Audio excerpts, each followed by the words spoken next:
Thales एक प्राचीन यूनानी दार्शनिक, वैज्ञानिक, गणितज्ञ, खगोल शास्त्री और व्यवसायी थे।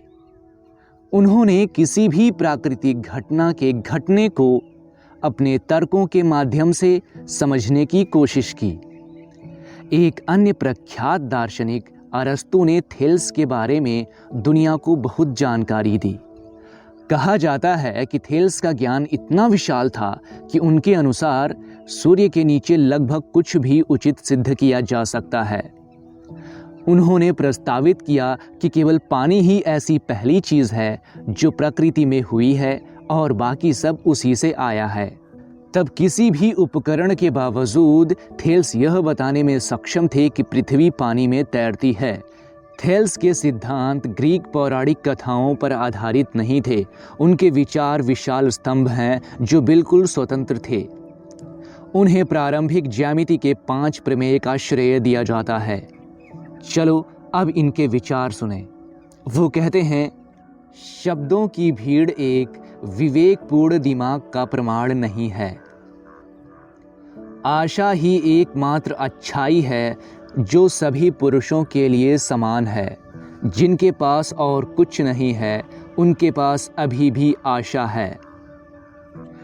वास्तव में हम एक ठोस पृथ्वी के शिखर पर नहीं, बल्कि हवा के एक महासागर के तल पर रहते हैं। सभी वस्तुएं जल से उत्पन्न होती हैं और सभी वस्तुएं जल में सुलझ जाती हैं।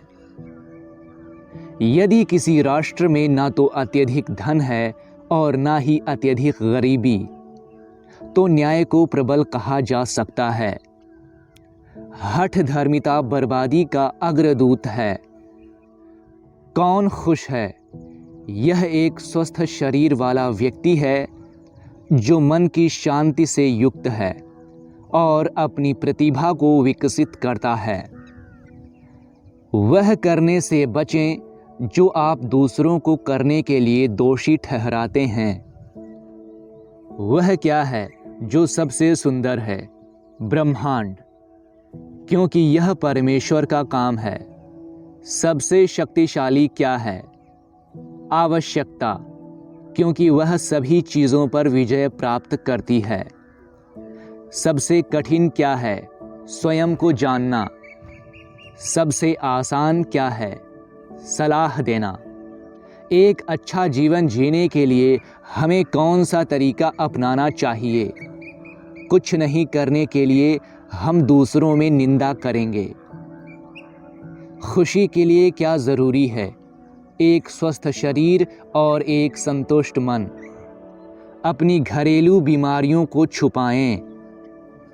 समय सभी चीज़ों में बुद्धिमान है, क्योंकि यह सब कुछ प्रकाश में ले आता है। जो शरीर से स्वस्थ है वो आत्मा में साधन संपन्न और आसानी से सीखने योग्य स्वभाव का होगा।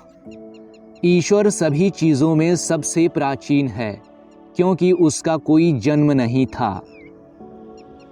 मैं पिता नहीं बन सका, क्योंकि मैं बच्चों का शौकीन हूँ।